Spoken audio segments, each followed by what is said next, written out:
to Otaku Stroll by Nerds and Beyond. Today, we're going to be talking about what ongoing series from fall and winter that we are watching in case you're looking for recommendations. So, I'm Katie. I'm Lindsay. And let's just roll right in. Lindsay, what's your favorite of the season going in? I'm watching a lot of things right now, and it's hard for me to pick exactly what my favorite is, but I've got to say one of the most intriguing that's got me like every week when I get that update, like, okay, new episode aired, this is the one that I'm rushing to watch first. BUCCHIGIRI. So for people that don't know, it's by the creator of Skate the Infinity. She also directed Banana Fish and Free. So if you're fans of those kinds of vibes, you may like it. It's animated by MAPPA. We've got 6 episodes out so far, and basically it's a delinquent series with a twist. So the main character returns to his hometown. He meets a honky person, or a genie, named Senya, and he finds himself tangled up in all of the local gang's politics while he's just trying to lose his virginity. Okay. Okay. As you know, I'm not a delinquent person. I haven't been pulled into that that world yet. Day that you watch Tokyo Revengers, it will change everything. Yeah. Well, that's the thing. I think that's why I want that to be my very first delinquent series. Yeah. Is that Yeah, I'm waiting for it to be Tokyo Revengers. So we know it's animated by MAPPA, and MAPPA rarely misses. No, they did a great job with this. What really drew me to the series, and I mean, you know that this is always what gets me, was the character designs. As soon as I see advertisements for something, I'm like, okay, these characters look pretty cool. Who are they? But I mean, most of all, it's just really funny, like very outlandish, really ridiculous. And it's an original anime, so like usually if I find myself liking stuff, like we go check out the manga and see, all right, like I don't want to wait week to week sometimes. Like, let me just read it and see what's going to happen. But I can't read ahead. And nobody really knew what this was even going to be about beforehand, which I think makes it more interesting. Like, it was kind of kept, on the down low. Not really much was said about it.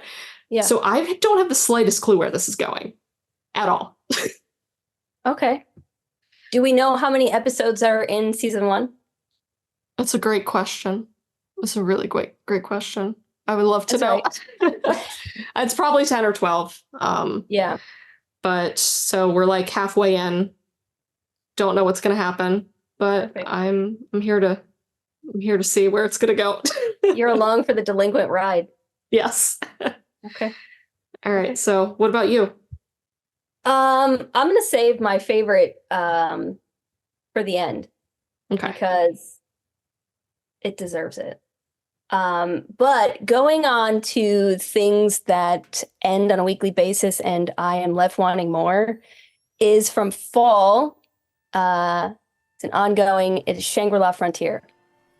Shangri-La Frontier was kind of a random find for us. We just kind of threw it on because it looked ridiculous. The main character is in like these little shorty shorts and a giant bird mask, and we were like, what is going on here? It turns out it's actually a video game anime. I'm sure that has a real name. I don't know it. But the whole thing takes place in this massive MMO, and it is so funny. It is so funny. And it was a really good kind of balm for the trauma that was Jujutsu Kaisen and the Attack on Titan finale and everything. I mean, every episode, I am so angry when those end credits roll because I feel like it's been like the last 3 or 4 episodes has just ended on this like delicious cliffhanger. Yeah. And then I feel hungover.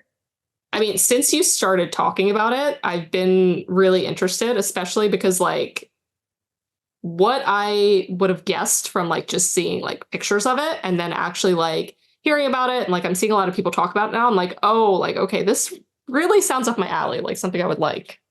Yeah, it's got like a little bit of a fantasy twist. It's, the game is pretty, there's no like crazy mechanics to understand. I will say the first few episodes where it's just him kind of running around, you gotta get through it because there's a lot of self-narration in terms of like what's going on.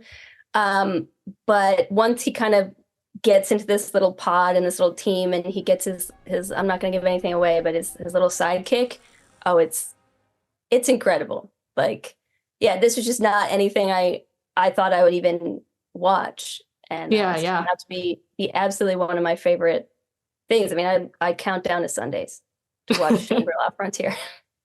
Well, I feel like that's so common with anime too, like needing to trust the process for the first 3 to 5 episodes, just because, I mean, it's coming from the manga. So you're not necessarily going to be sold by the first chapter of something. Right. Like you need to you need to read the whole volume. Yeah. So I tend to give myself till episode 6. Yeah. And if I don't like it by episode 6, I'm tuning out. I will fight through to episode 6. But if I'm not hooked by episode 6 or at least slightly interested, I gotta go. Okay. I know that's not the only thing you're watching.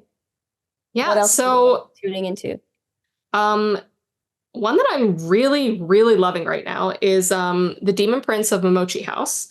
So basically, it's about an orphaned girl who receives a will from her late parents, and she's inherited this ancestral family home. Like, it's big, it's beautiful. From the outside, it looks amazing. Inside, there's basically endless secrets because it exists on the barrier between the human and the spiritual realm. So you've got this like shoujo fantasy element going on. Okay. All right. That's on my watch list. Yes. I'm excited for you to check this one out. I think that you'll really like it.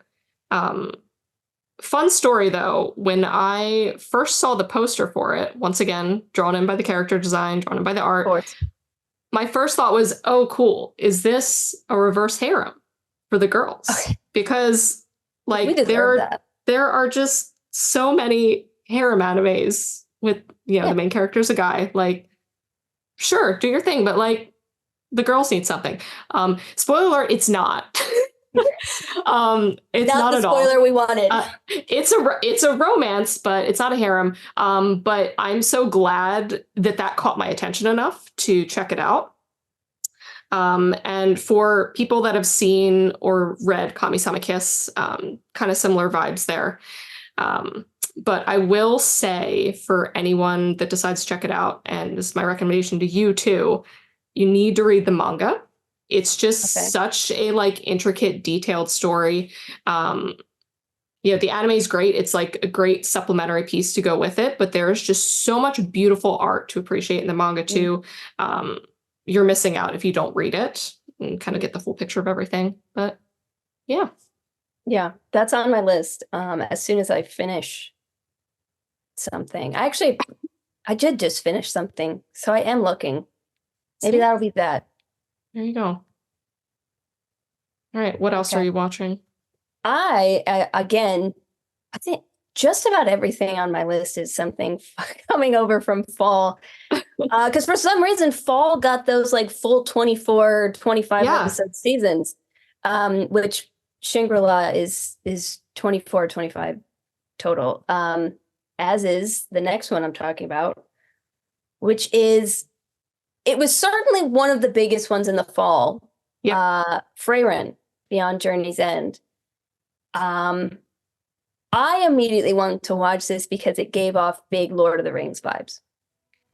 Frieren is, an elf and a mage, and she has a little merry band of gentlemen that she goes and saves the world with. And that is like the first half of episode 1, because as it turns out, and because I didn't look too far into it, I looked at the art, I watched the trailer, and I said, yeah, sure, I'm easy to please.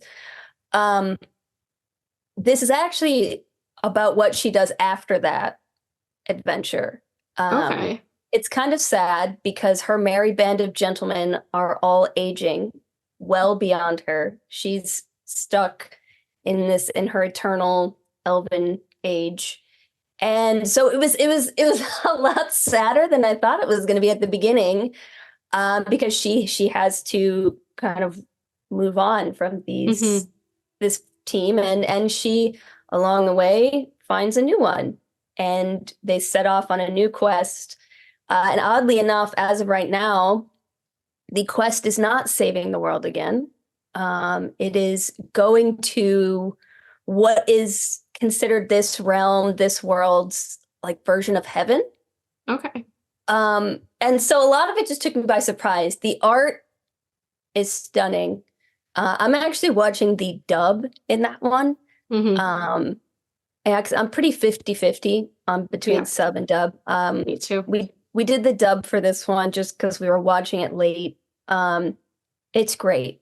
Mm-hmm. It's a great dub. The person, I don't know her name or their name, whoever's doing Frieren is fantastic. No, it does have the Lord of the Rings vibes.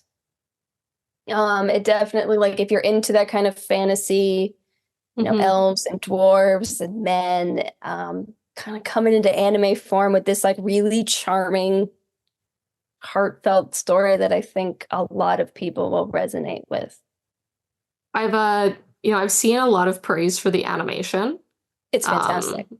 And I know that you've said many times just how good the storytelling in it is too, which I think that I definitely want to check that out because it sounds really refreshing. Because I feel like sometimes I just watch like a lot of mindless fun things, not necessarily like a lot of deep shows. So yeah, I would say this one's definitely a deeper show. It goes into a lot of emotions, and it's really fun to kind of watch Frieren grow, but you're watching her also because they do flash back to the past quite a bit, to her first little merry band of gentlemen, and then kind of forward to the future, and there's just a lot of little pieces to connect, a lot of very small details.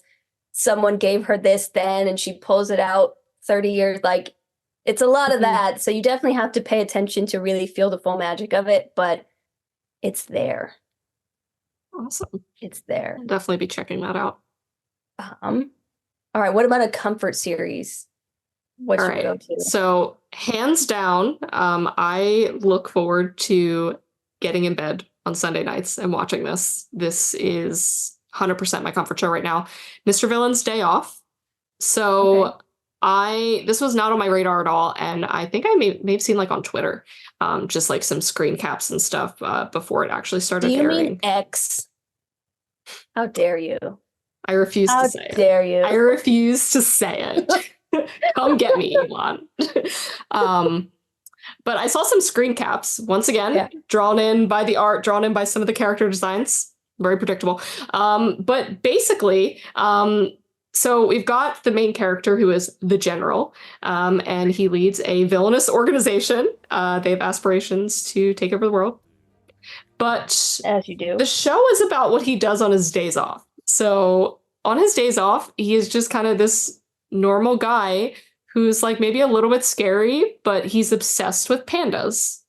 Like really obsessed with pandas. He likes cute things. It's honestly just like the perfect lighthearted slice of life comedy to watch. It's really cozy, but there's still just enough going on to where like when each episode ends, I'm like, oh, okay, what's next? Because I definitely need like some stimulation in a show. Like I need something going on or get bored. So there are some like underlying plot lines happening, but it's not stressful. There's no anxiety happening. Very low stakes. Every episode, I'm just kind of kicking my feet in excitement. Yes. And yeah, I'm very excited to probably check out the manga too. Because I'm like, I'm not going to be able to wait for like all the seasons to be adapted. I don't have the patience for that. I need to know what's happening to this man. This sounds like a manga that has been sitting on my shelf for eternity, waiting for its turn. There's a show also that I haven't watched. Let me see. Way of the House Husband. Where he's the Yakuza boss turned house husband. It's giving that just from the way you describe it. And obviously I can't confirm or deny because I just have a pile of the manga sitting on my shelf. It's just waiting. It's waiting his turn. One day. God. One day. So now speaking of manga, I know that there's something you read a manga for and then checked out the series, and I'm very interested. So yes. Okay. Let's talk about that. So I read this manga, and so this is actually the first time that I've been able to see something that I read first come to life on the screen. You know, obviously, you know, with like Jujutsu Kaisen, I watched season 1 and then read. This is the first thing that I read and have been able to watch, and it's got the most ridiculous title. Cherry Magic, 30 Years of Virginity Can Make You a Wizard. And honestly, when I read the manga, it was because it was in my app and I was able to like read it with accrued XP. And I was like, all right, like I have these just sitting. Let me see what this is about. I think I read it in 2 days. There's 46 chapters out currently, and it's fantastic. It is a BL. It is an office romance. But my favorite part is that the characters are older. They're obviously 30. Finally. Right. People that are in our age range. Exactly. Rare. Like that's kind of what I think drew me to it originally, was like, oh my God, it's not teenagers. Which sounds terrible, but it's an office romance, and essentially the whole concept is that there is a character, Adachi, and he, as soon as he turned 30, he got the ability to read minds anytime he touches them. So if you bump into him on the train, he can hear what you're thinking in his head. And so it just starts, and he finds out that somebody in his office has been secretly crushing on him for who knows how long. But it's so heartwarming in the way, like, I think what I really loved about it was how knowing that someone is thinking these things about him kind of bolstered his confidence in himself. Yeah. And so you get this person who's constantly considered themselves nothing more than a wallflower, kind of realizing that he's cultivating somebody's garden, so to speak. And it was really sweet. And the other thing I really liked about it, in, you know, like other series that we've watched, like Sasaki and Mino, where everything is kind of really dragged out, which I love that show. Yeah. This one gets right to it. Okay. There's not as much hesitancy as you would, and I think that comes with them being older. You know, exactly. They're not shy teenagers. Yeah, they're not shy teenagers. And obviously there is some hesitancy because it's these two men who have never liked another man before, like, you know, pretty classic in these kinds of stories. But it's great. And I absolutely love what they did with the character designs, translating it to the anime. I actually, you know, it's really great to kind of see these black and white these characters you've only ever really seen in black and white, in color. So yeah, I'm loving that one. That is it's really just, it's a nice little comfort series. There's not a lot of drama. It's just sit down and enjoy what these two idiots are up to for 23 minutes. Definitely gonna check that out. You know, I have to say too, just speaking of seeing people in color, and reading things first, there is a character in Momochi House who, like, I love the character in the manga. He appeared finally in one of the episodes. Did not think that was his hair color. I was so distracted the entire episode because I was just like, did I miss something? I really did not think it was that color. Like, this man was blonde in my head all the way through to the What color's very the end of hair? the mug. It was like a greenish brown. So now I need to go like pick through old artwork to see like it, because like there is some colored artwork from the show, but that's always really interesting, like seeing like the different color interpretations when stuff does get adapted. Yeah, especially because like this, I read in an app, and so I didn't even get to like see the volume covers with the color. Mhm. Like I went into this only having seen these two in black and white. Yeah. And yeah, no, that's a great one. I can't wait for the next, especially because I know it's coming, and I'm just like, oh, it's time. Yeah. All right. What's another fun one? Well, this next one isn't one of my favorites. I'm still watching it. Still gonna talk about it because I'm putting the time in to kind of check it out. But The Foolish Angel Dances with the Devil. So basically, we've got a demon who goes to Earth in search of a charismatic human to help in Hell's fight against Heaven's angels. So, kind of got the battle between heaven and hell going on. Okay. So he thinks that, okay, let me get a human to help kind of rally the armies here. He goes to a high school posing as a student, even though he is definitely not a high schooler. Ends up finding himself completely smitten with this pretty girl. Turns out that she is an angel. So they are technically supposed to be sworn enemies. The show is fun because there's some role reversal going on, because even though our female lead is an angel, she's more so kind of like a Sundeer character. So she's like a little bit out there, pretty mean to him, and he's more so just kind of like not like he's like kind of like a little puppy. But it's pretty fun. It's pretty funny. I haven't decided yet if I'm going to see it all the way through, especially because I'm just juggling so many shows. So like when that one's coming out weekly, I'm like, all right, am I going to finish it? Like, I'm kind of a completionist and like I want to finish things, but I don't know. I need to know where this is going. Maybe I will check out the manga and see if anyone out there has read the manga, yes, and wants to vouch for this to be continued, now's the time. Please sell me, because I'm into the characters, I'm into the art. I just don't know if I'm here for the story, for the long ride. All right, fair. So now let's talk about something that you really love. It's my time. You have been waiting. I've been vibrating with excitement. This is my favorite thing. I haven't watched a ton, I'm going to be honest. I'm not out there, I'm not 1,000 episodes deep into One Piece or anything like that. But I can say with certainty that out of everything I've read and watched, this is my favorite thing. The Apothecary Diaries.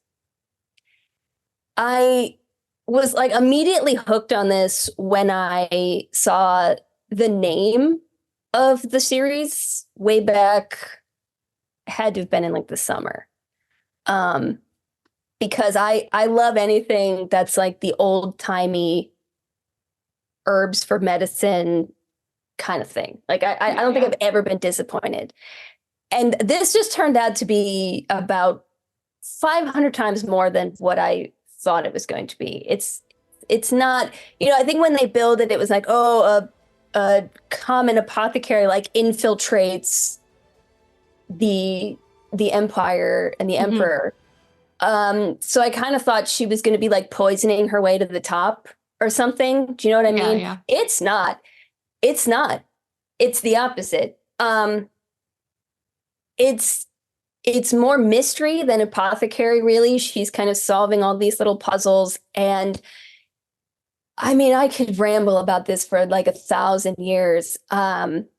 I watched the first 3 episodes, immediately went out and bought every single volume of the manga, finished that, found the manga that was online and not printed yet, finished that, and then went out and bought the ebooks of all the light novels, and I'm in the middle of those now. Like, cannot get enough of this. Mao Mao is probably the best protagonist. Mm-hmm. I don't think I like, maybe I'm overreaching, but I love her. And yeah, it's mystery. It's a little bit of romance. My favorite kind of description of Mao Mao, the main character, and the love interest, which is Jinchi, is the adventures of hater girl and lover boy. Because she really is just not into romance, into love, into affection, into any of these things. She has a tragic backstory that is thrown in. You'll get these like lighthearted moments, and then it's like, oh yeah, this terrible thing happened to her, and then you're right back. And it's just the detail in this show. You know me, I love details, I love puzzles, I love putting things together. And this has left me like gasping every once in a while, like actually quite often, in terms of like, oh my God, something that happened that many episodes ago has come full circle. There's no detail that is left undeveloped. It all has a point. Everybody I know who's watched it has loved it. Even my husband, who originally was like, I'm not interested in that. He started watching it and he's into it now. My mom loves it. Yeah, your mom loves it? Immediately sold and binged it. Yeah, it's a little scientific. It's very, Mao Mao obviously is a female lead and she nails it. There's no, because like I barely made it through Fruits Basket because I did not like Toru as a character. And Mao Mao is like the absolute opposite, I think, of Toru. She is an absolute genius. And she is a woman in this kind of very man-led society, and she's just so smart and so not cunning, but cunning in a way that she gets like people under her foot, but she doesn't even want them there. Like, this girl just wants to live her life, and she keeps getting thrown into these messes to solve because everyone around her is an idiot and they're not her. Now the characters are great. There's someone for everyone. There's the golden retriever boy, Mao Mao. Then there's Jinchi, who's got a twisted tale all his own that is still twisting in the novels, and it's on volume 11. I mean, it goes and goes and goes and it goes, and there's a ton of content, and everybody should watch it.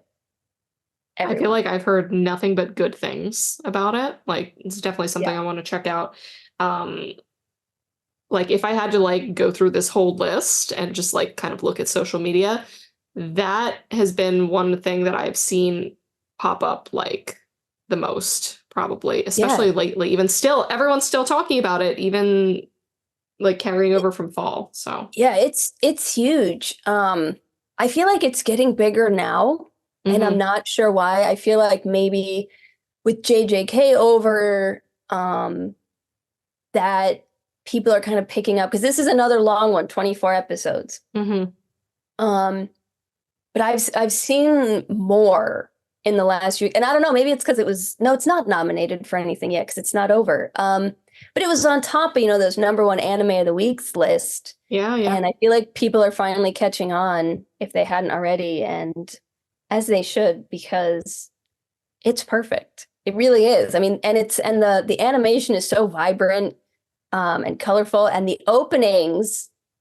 are both, I mean, everything about they put effort into this. Like, they wanted this to be a hit.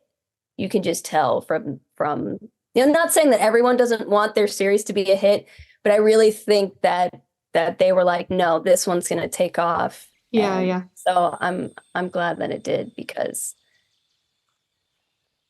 it's the best. It really is.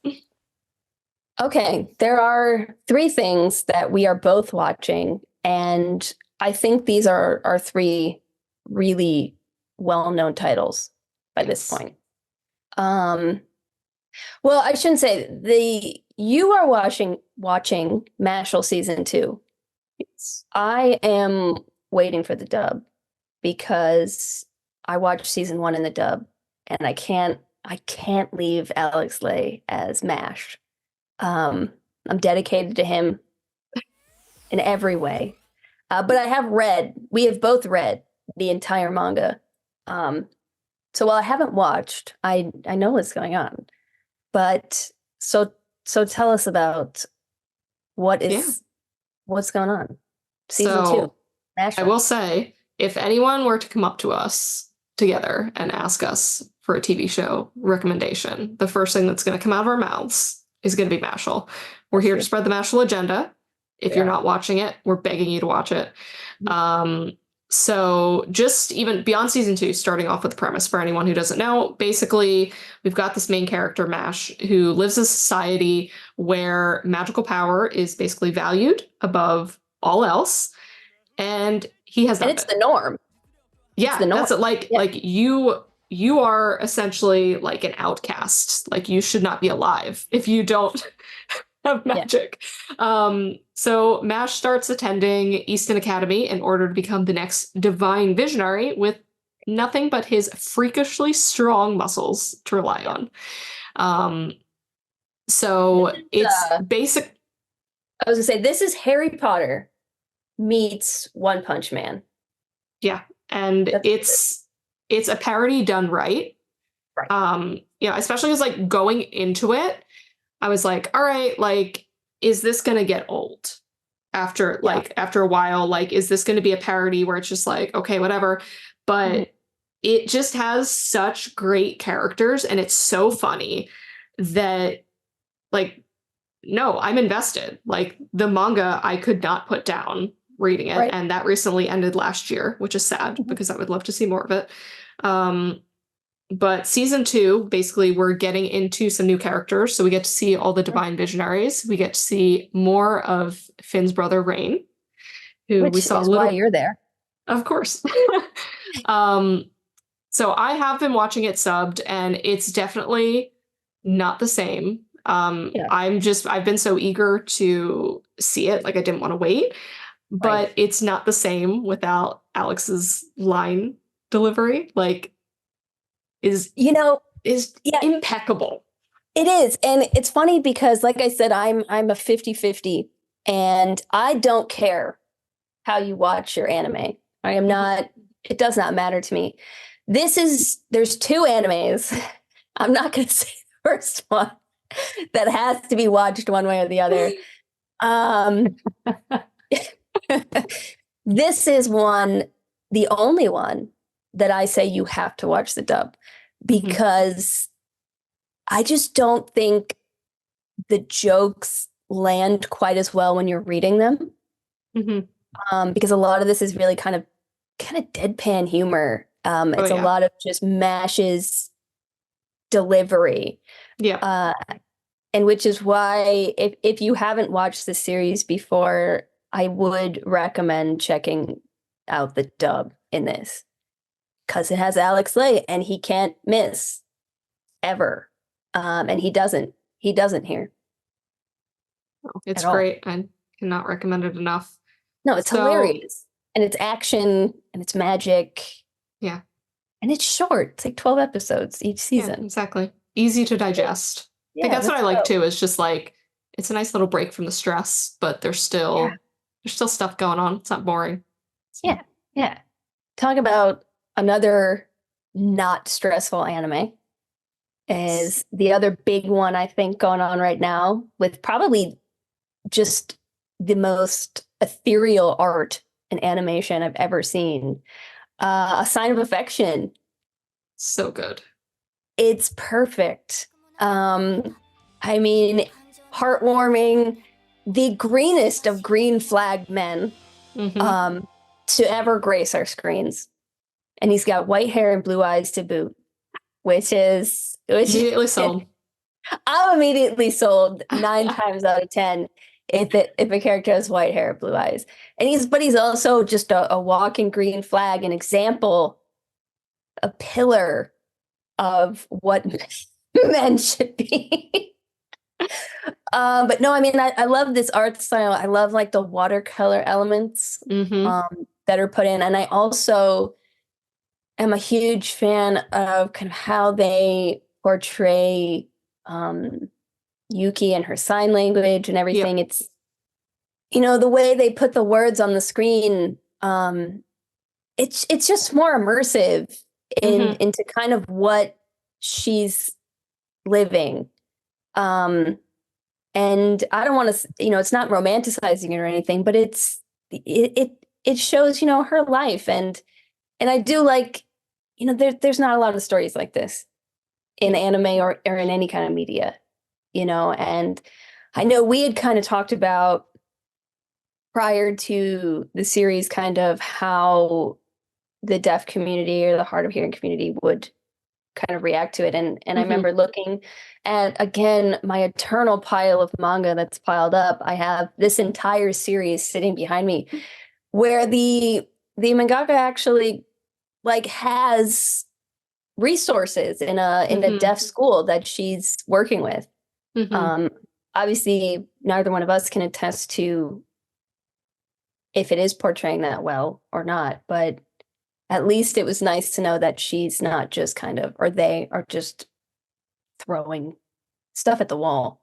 Yeah, that they exactly. did their due diligence. Well, I think that, once again, from my limited perspective and the limited opinion that I can have, everything really feels like it's done very respectfully.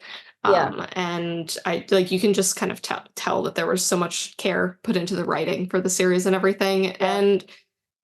But I do like too that it's just like we're just seeing Yuki living her life and like it's like a happy story, we don't have to have these kind of this unnecessary drama. Like even if there's like enough little things that happen to keep you interested, but like I'm caught up on the manga right now and everything is just like anytime something happens I'm like, okay, I'm not stressed because I know that this is like a happy story overall. Right. It's not out there to cause drama. It's like if you watched Yamada. It's just the writer just knows how to resolve issues in a healthy manner. Which is always is kind of a great thing to see whenever anyone's doing things in a way that isn't cringy, I guess. Yeah. And I feel like sometimes too, the way that romance is portrayed in some shoujos doesn't always speak to me. But like A Sign of Affection and Yamada, like just the way that they're written, I really, really enjoy it a lot. And, it's not written cringy. Like it does feel more realistic and it's more like and swooning over all the little things that happen. Once again, not teenagers. Yes. They are in college. Yes. Which is, we can all breathe a sigh of relief. All right. We have one more. The big one, I think. The big one that everyone is talking about right now. And rightfully so. Yes. Rightfully so. Again, this is Alex Lay's season. This is the Alex episode. Shout out to Alex. Shout out to him because I am counting down until season 4 of Demon Slayer as well. Solo Leveling, which has kind of taken the anime world by storm. Yeah, I think. So it started off as a light novel. Then it was adapted into a manhwa. And now we've got the anime. And literally everyone is talking about it. If you don't know, basically it's set in a world where humans with supernatural abilities, who are called hunters, fight to protect the world from deadly monsters that appear in gates connected to another dimension.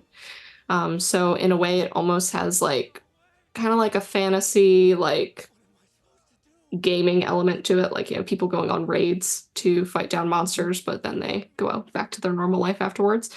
But it follows the story of Song Jinwoo, the weakest hunter, who is changed forever after he encounters a deadly double dungeon.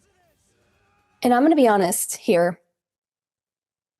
I've watched 4 I'm watching the dub. And so I think 5 came out on Saturday, and I'm watching it tonight. I don't know what's going on. But let me just say, I don't think you're supposed to know what's going on, because Janu doesn't know what's going on. He's still kind of figuring it out himself in terms of what this deadly double dungeon has unlocked for him. Yeah. It's gruesome and it's brutal. And you are going to need to visit and a sign of affection or a cherry magic or a Mr. Villain's Day off when you're done. Take a little break. You have read some of the manhwa? Yeah, so I'm working my way through it right now. And it's one of my favorite parts about reading a manhwa is that everything's in color, which is fun, getting to really kind of appreciate that art. But I was saying to you the other day that I feel like it was easier for me going into the show having like read some ahead of time first, just to kind of like establish. But I always like to read ahead of time with anything when I can, just because I find that I digest it a little bit better when I can especially like go back and reread something if I don't understand what just happened. And especially with this show, there's a lot going on. We're jumping around. There's some pretty crazy fantasy elements that, Jinu's still figuring out. We are figuring out as we go along. I know that there's definitely going to be a lot more at play in the story. Like it's going to expand. Right. Tenfold isn't a big enough word. Because it starts heavy. It starts with it's huge. There is no gentle lead up. Like before when I was like, I need I need 6 episodes. No, this gets going. Yeah. In like episode 1. It's full pedal, full foot on the gas, man. Like, let's just go. Again, this is another book rotting in my pocket. I have the first 5 volumes just sitting there. You can blame heaven's official blessing for all of my that steamrolled. That steamrolled all of your attention. That steamrolled everything. That's what I'm currently reading. That and Apothecary. I'm going back and forth. But yeah, Solo Leveling. Again, Alex is killing it in that dub. When does he not though? Again, I mean it's a testament to. Yeah, this is our Alex Lee pitch. It's a testament though to how much I enjoy his work, because like a lot of times I do wait for a lot of times I don't like waiting for the dub. If it's like even like BUCCHIGIRI, like I'm kind of feeling what I've checked out from the dub, but at the same time I'm like, oh, like we're a few episodes behind. I just kind of want to watch the sub to know what's going to happen. But no, with Solo Leveling, I'm waiting. I'm not watching ahead because even in Japanese, the performance is amazing too, but Alex is just incredible in this role. So check out Solo Leveling. Check out all of these. But Solo Leveling and Mashle. We're going to mention Mashle probably every episode. We'll find a way. Many times. The Mashle agenda. We'll find a way. So now to finish off, I don't know about you, but I'm watching so many things right now, and I'm still not watching everything that I want to be watching. Like I know that a lot of things you've mentioned I want to check out. Is there anything that we haven't talked about that's airing right now that you plan on checking out later? One, I really want to watch The Witch and the Beast. That looks really good. It does. I don't remember what it was about. But I know I want to watch it. But then there's other things that are coming. You got Demon Slayer season 4 approaching, and we all know how I feel about that show. And that's April, right? Yeah, but on this Friday, we're going to see the movie. Yes. So, I mean, technically, for me, it's starting in a Gonna couple play it days. now. Yeah. Yeah. And then I have to wait until April for episode 2, but yeah, it's coming. What about you? What are you checking out or wanting to check out? So Seventh Time Loop is now on my radar because I keep seeing a lot of people posting screen caps from it, and it looks like Mm. a really cute shoujo. I had Oh, heard of that's it not what before, but I wasn't gonna I was not thinking shoujo from that title. yeah. Okay. But it looks cute, so probably gonna check that out eventually. But something I need to get caught up on is Blue Exorcist because Mm. that recently came back for season 3 after way too many years, and Yeah. that was like one of the first animes that I really loved back when we only had season 1. Mm.